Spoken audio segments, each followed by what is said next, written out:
According to Matthew chapter 12, verses 1 through 21. At that season, Jesus went through the grain fields on the Sabbath.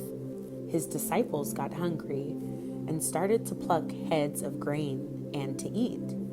At this, the Pharisees said to him, "Look, your disciples are doing what is not lawful to do on the Sabbath." He said to them, "Have you not read what David did when he and the men with him got hungry? How he entered into the house of God and they ate the loaves of presentation, something that it was not lawful for him to eat, nor for those with him, but for the priests only. Or have you not read in the law that on the Sabbaths the priests in the temple treat the Sabbath as not sacred and continue guiltless? But I tell you that something greater than the temple is here.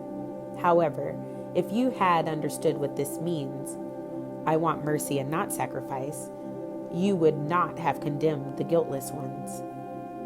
For Lord of Sabbath is what the Son of Man is." After departing from that place, he went into their synagogue. And look, a man with a withered hand. So they asked him, "Is it lawful to cure on the Sabbath?" that they might get an accusation against him. He said to them, "Who will be the man among you that has one sheep, and if this falls into a pit on the Sabbath, will not get a hold of it and lift it out? All considered, of how much more worth is a man than a sheep?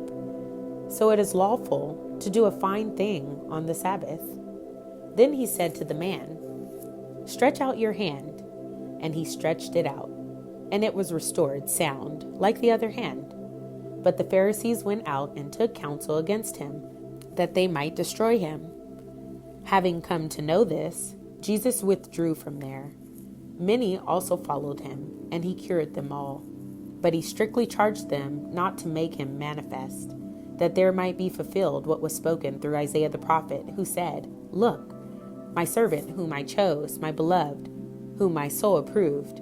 I will put my spirit upon him, and what justice is he will make clear to the nations. He will not wrangle, nor cry aloud, nor will anyone hear his voice in the broad ways. No bruised reed will he crush, and no smoldering flaxen wick will he extinguish, until he sends out justice with success. Indeed, in his name nations will hope." According to Mark chapter 3. Once again he entered into a synagogue, and a man was there with a dried up hand. So they were watching him closely to see whether he would cure the man on the Sabbath, in order that they might accuse him. And he said to the man with the withered hand, "Get up and come to the center." Next he said to them, "Is it lawful on the Sabbath to do a good deed or to do a bad deed, to save or to kill a soul?" But they kept silent.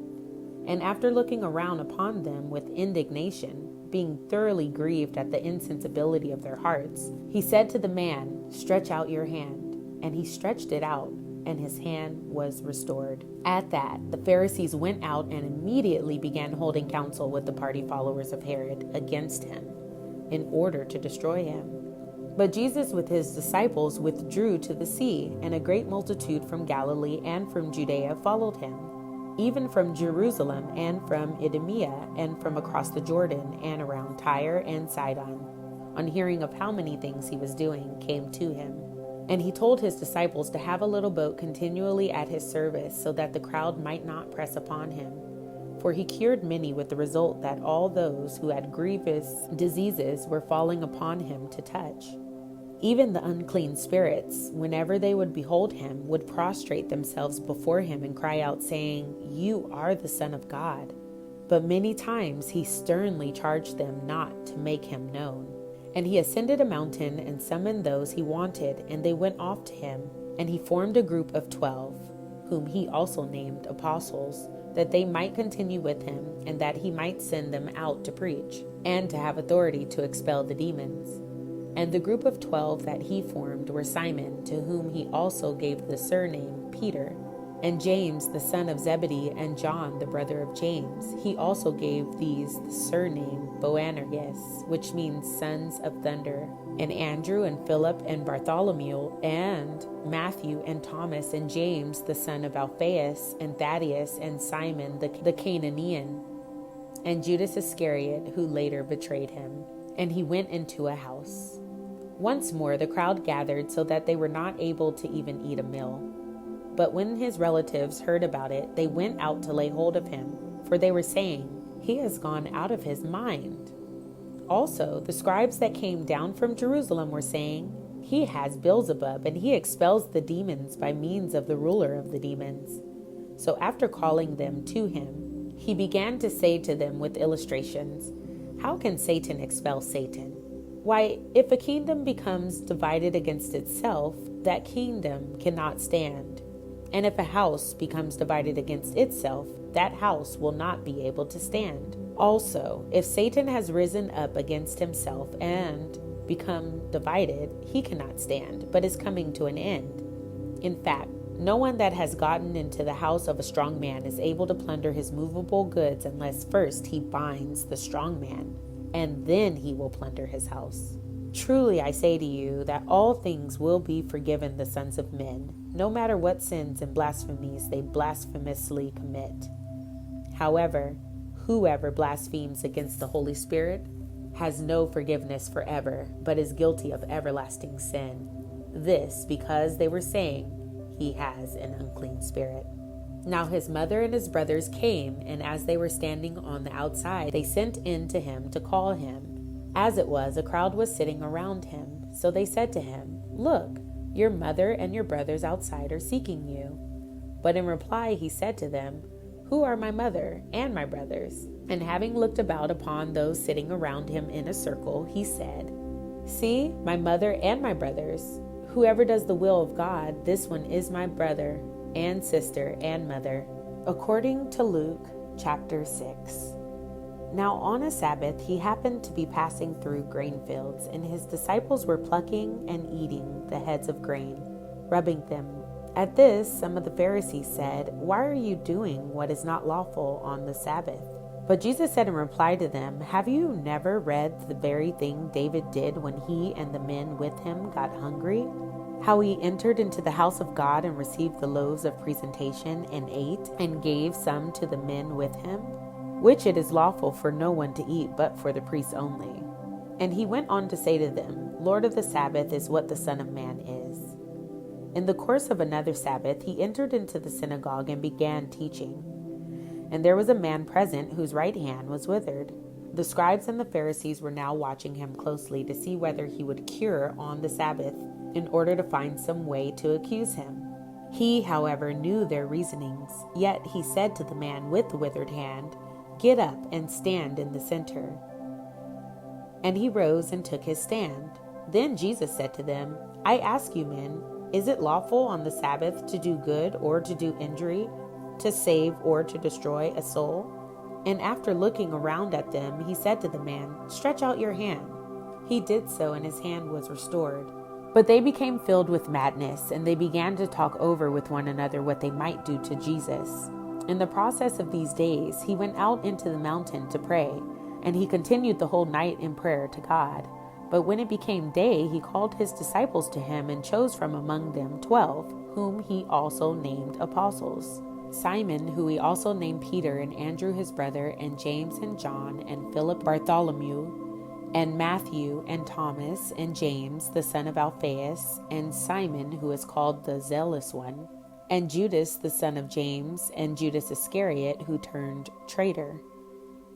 And he came down with them and took his station on a level place. And there was a great crowd of his disciples, and a great multitude of people from all of Judea and Jerusalem, and the maritime country of Tyre and Sidon, who came to hear him and be healed of their sicknesses.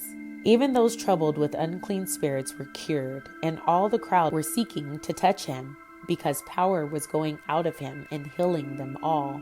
And he lifted up his eyes upon his disciples and began to say, "Happy are you poor, because yours is the kingdom of God. Happy are you who hunger now, because you will be filled. Happy are you who weep now, because you will laugh.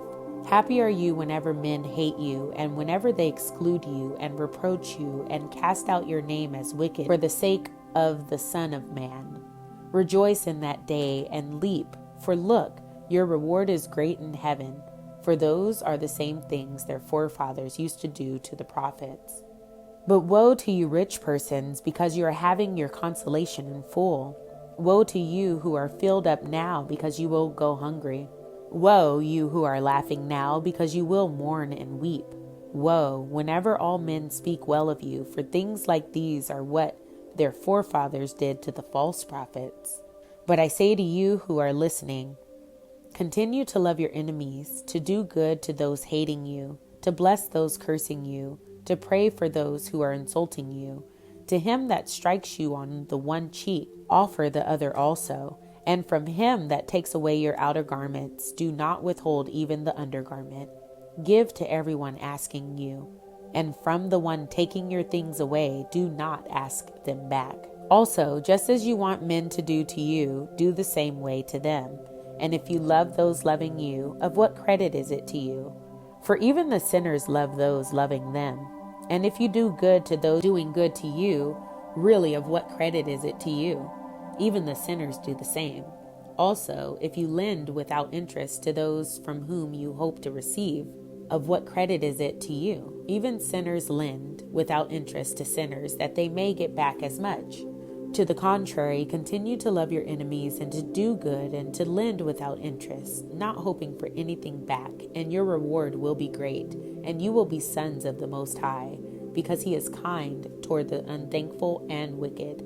Continue becoming merciful, just as your Father is merciful. Moreover, stop judging, and you will by no means be judged, and stop condemning, and you will by no means be condemned. Keep on releasing, and you will be released. Practice giving, and people will give to you. They will pour into your laps a fine measure, pressed down, shaken together, and overflowing.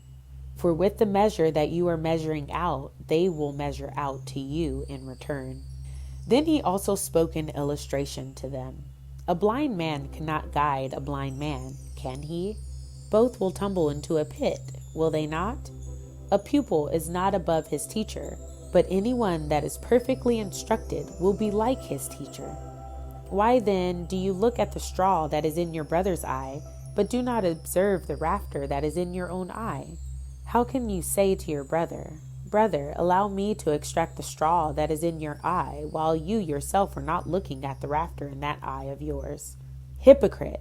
First extract the rafter from your own eye, and then you will see clearly how to extract the straw that is in your brother's eye. For there is not a fine tree producing rotten fruit. Again, there is not a rotten tree producing fine fruit. For each tree is known by its own fruit. For example, people do not gather figs from thorns, nor do they cut grapes off a thorn bush. A good man brings forth good out of the good treasure of his heart, but a wicked man brings forth what is wicked out of his wicked treasure. For out of the heart's abundance his mouth speaks. Why then do you call me Lord, Lord, but do not do the things I say? Everyone that comes to me and hears my words and does them, I will show you whom he is like. He is like a man building a house who dug and went down deep and laid a foundation upon the rock mass. Consequently, when a flood arose, the river dashed against that house, but was not strong enough to shake it because of its being well built. On the other hand, he who hears and does not do is like a man who built a house upon the ground without a foundation. Against it the river dashed, and immediately it collapsed, and the ruin of that house became great.